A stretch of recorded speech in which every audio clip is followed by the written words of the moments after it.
Kafolo, département de Kong, localité mise sous le feu des projecteurs par les différentes attaques terroristes.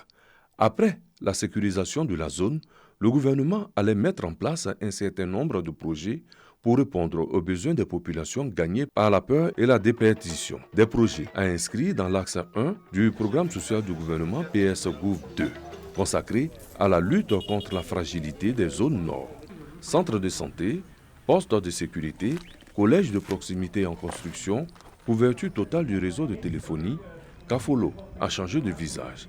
La cerise sur le gâteau, le financement des projets jeunes, la misère, la précarité. Le gouvernement apporte les remèdes qu'il faut. Ce sont un peu plus de 132 millions de francs CFA qui ont été mobilisés au profit de 359 bénéficiaires. On dit merci à l'État, précisément merci au président de la République. Vraiment, nous sommes fiers de ça. Avant, comme il n'y avait pas de dispensaire ici, c'était difficile pour la population. Parce que quand quelqu'un était malade, il fallait partir jusqu'à Kong.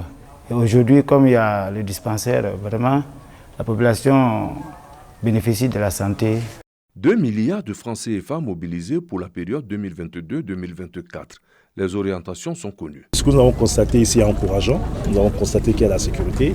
Ensuite, des populations, surtout jeunes, qui sont toutes enthousiastes par rapport donc aux premiers résultats obtenus. Bien évidemment, il y a des attentes qui ont été exprimées. Et ces jeunes nous demandent d'aller un peu plus loin dans les interventions pour qu'il y ait un grand nombre de jeunes qui soient bénéficiaires. Donc, tout en partant satisfait, nous allons rendre compte fidèlement au président de la République et au Premier ministre à l'effet donc de prendre encore d'autres initiatives pour répondre donc aux attentes donc de cette population et surtout des jeunes. Le bailleur se réjouit de la bonne utilisation de son argent. Le partenariat technique et financier pourra se poursuivre. Donc le système des Nations Unies est mobilisé auprès du gouvernement pour justement appuyer tous ces efforts pour la promotion de la jeunesse et l'insertion professionnelle et l'emploi des jeunes. Et notre présence ici et la rencontre avec les jeunes du Tchologo et puis demain du Poro marque tout le sens de notre travail. Le retour de Kafolo, escale à Tienroloka, village communal de Fekese-Dougou. 40 jeunes, avec un financement de 43 millions de francs CFA, produisent 30 hectares de maïs, plus de 22 millions de francs CFA de bénéfices nets enregistrés.